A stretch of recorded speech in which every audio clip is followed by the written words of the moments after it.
G'day guys, Will here, welcome back to the channel. So today we're getting started on yet another monster gaming PC build. So this is actually my very first client build. I had a good friend of mine reached out to me and said that he had a mate who was looking at building a new PC and recommended me to help out with it. Now normally this is something that I don't tend to get involved in simply because people generally don't understand the amount of time and effort that goes into doing high-end PC builds. I mean, you guys saw the last build that I did in the Antec Talk case. There was a good 80 hours worth of customization work, planning the loop, getting all the componentry all sorted out and things like that. And people just don't generally understand how much time it takes. But this client is an absolutely awesome guy. I spent the day with him and you'll see his hands in a few of the shots in this video. We kind of worked together. It was the first time he'd ever built a PC.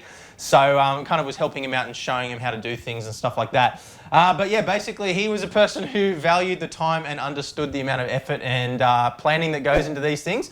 So yeah, we decided to go ahead with it. So what I'm going to do in today's video is run you through the components that he's chosen for this build. These are all components that he'd purchased before we got in contact. So to be honest with you, there's a couple of little things that I probably would have done a little bit differently, but everything should still work really nicely together for an awesome result. So today's video, we're going to go through these components quickly, then we'll get started populating the motherboard and doing some test fitting inside the case. Next video, we'll get the water block mounted onto the GPU. And then after that, we'll get into some custom work on the case, some acrylic back panels and things like that as well. So it should be a really interesting build. So let's get started on these components first. We'll talk about the radiators first because he's gone massive on the radiators. We've got an XE360. We've got a, what have we got here? This one is a Coolstream 360 triple as well. So a slightly skinnier one for the front of the case. And then because the V3000 is such a massive tower, we also have provision for a 480mm radiator along the bottom panel as well. You'll see all this a little bit later on in the build when we start putting things together. So this is way overkill in terms of cooling. You probably could have easily gotten away with just a 360 and a 240 or something like that, but these will fit in the case really nicely. And basically when you're planning a water cooling, like we've done a couple of videos on this in the past, you basically just need to make sure that the loop's ability to bleed away heat is in excess of the amount of heat that's being generated by the system. And as long as you've got that covered, then you're not going to have any problems with runaway thermals or anything like that. So the extra capacity means it will take longer to reach those maximum temperatures, but it's not actually going to affect the maximum temperature that's reached most likely on the individual components. So those are the radiators. As I mentioned, we've got a i9 9900K. It is a gaming PC. So the 9900K or the KS, which has been more recently released, are the two best processors for gaming as it stands right now in November of 2019. Now we don't have the KS simply because he bought a lot of these components before that was released. So we've got the 9900K, and I don't imagine that's going to be a major limiting factor. We should be able to reach 5 gigahertz pretty easily. I've yet to come across a 9900K that couldn't overclock to at least 5 gigahertz. My one is running 5.1 for daily use and can run up to about 5.3 gigahertz with relative ease. So that is the processor. We've got a massive 64 gigs of Corsair Dominator Platinum RGB RAM here as well, 3000 megahertz CAS 15. So again, probably a little bit overkill on the RAM, but he does want this to be a very future-proof system. He doesn't want to have to buy anything else for at least 3 or 4 years, so that should definitely keep him covered. In terms of storage, we've got a 250 gigabyte SSD here, as well as a 2 terabyte, and then he also has two 4 terabyte Seagate drives as well, which we'll show installing into the case a little bit later on. And yeah, so a massive amount of storage as well, over 10 terabytes here. So I don't know exactly what he's planning on storing on this machine. I'll let your imaginations run wild there. But yeah, there'll be a lot of games installed on this machine. It'll be nice to not have to uninstall and reinstall stuff all the time. Now again, I probably would have gone with M2 SSDs, but again, shouldn't be a major issue whatsoever. We've got a massive 7 of these fans here. I've only got one box in front of me, but we've got the BR Lite 120mm RGB fans from Lian as well. And they're really, really nice looking fans. You'll see them again later on in the videos when we get them installed into the case. We've got our Founders Edition GeForce RTX 2080 Ti as well. So it'll be really interesting to see how that overclocks and how it compares to the cards that I've tested previously on the channel. So we also have this Barrowch flow meter as well. I'm really looking forward to reviewing this one. We'll probably do an individual review of this just to see how it compares with the Thermaltake one that I have in my system. But basically, it's an inline flow meter and temperature gauge for your water cooling loop, and it looks really, really nice. But we'll take a look at that in more detail in a future video. So we've got the Aorus Z390 Master Gaming motherboard as well. This one has Wi-Fi and Bluetooth on board as well. So I will be doing an overclocking guide for this board. This is something that you guys have been asking me to do for ages. So we'll definitely use the opportunity to do an overclocking guide for this board. And yeah, from what I can see so far, it looks like a really excellent board, so I'm keen to test that out. We've got a massive 1600 watt power supply here as well, Super Flower power supply. Not a brand that I've ever used before, but I understand they're pretty darn good, so it'll be interesting to see how that performs as well. Now, you might be wondering, why do you need such a massive power supply? Obviously, we're going to be running a lot of lighting, a lot of fans in this system, a lot of storage as well. So you might be wondering why we have a massive power supply here. Now, probably could have gotten away with a 1200 watt, but it's better to be on the safer side here. We are going to be running a lot of fans, a lot of lighting, a lot of storage as well. So one of the things that people often don't realize, we'll just touch on it quickly now, is that power supplies have what's called an efficiency range. So if your system is, say, drawing 850 watts under full load, that doesn't mean that you want to have an 850 watt power supply, because you're generating quite a lot of heat and quite a lot of inefficiency when you're running up towards the maximum capacity of your power supply.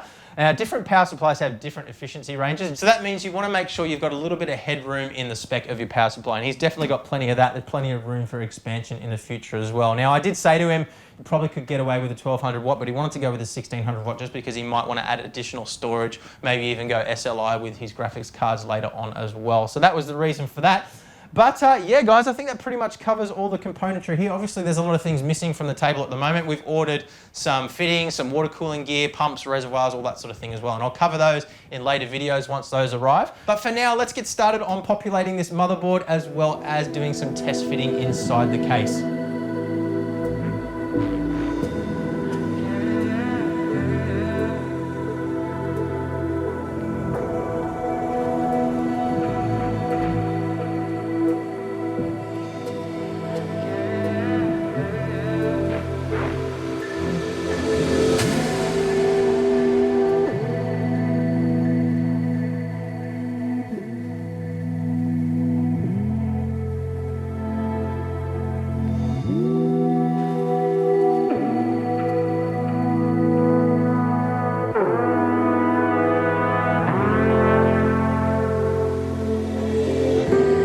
Baby, I can see it, but I don't believe it. Baby, I can feel it, but I don't need it.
Okay guys, so that is about as far as we can go for today's video. We're waiting still for our water cooling gear to arrive from PC Case Gear. So give you a quick run through of exactly what we've got here. We've got our 480 at the bottom here, our thinner 360 and our thicker 360 here. Looks like we're not going to have any problems here with fitting. A little bit nervous about getting the piping to run up through from the bottom radiator here. Obviously we want to try and fit a drain in here somewhere as well.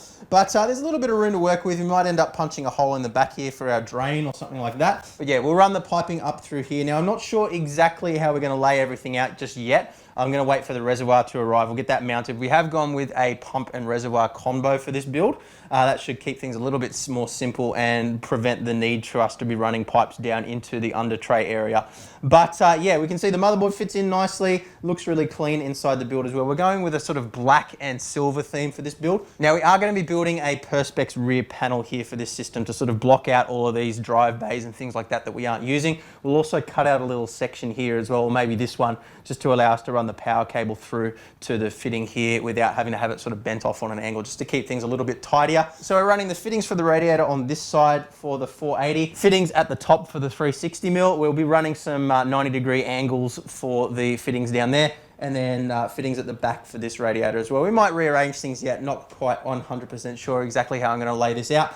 But yeah, everything looks like it's going to fit pretty nicely, and it's certainly nice to work in a case that has plenty of room for a change. We'll be doing a full review on this case once we finish the build as well, so you can look forward to that one. But yeah guys, that is it for today's video. Next video, we're going to be getting the water block installed on our 2080 Ti Founders Edition card, and then we'll be moving on to getting some more of the water cooling and customization work done on this case. We'll do the custom Perspex rear panel and then start getting to work fitting all of our piping and everything like that. So thank you very much for watching guys. Stick around for the rest of the build series. So hit the thumbs up button if you've enjoyed the video. Make sure you're subscribed and hit the notification bell as well so you don't miss the next one. If you do want to pick up any of the gear that you've seen in this video, we do have links in the description below, and a small percentage of the profits from those sales go towards helping out the channel, which is what makes all of this possible. So thank you guys very much for watching, and I will see you again soon. Bye.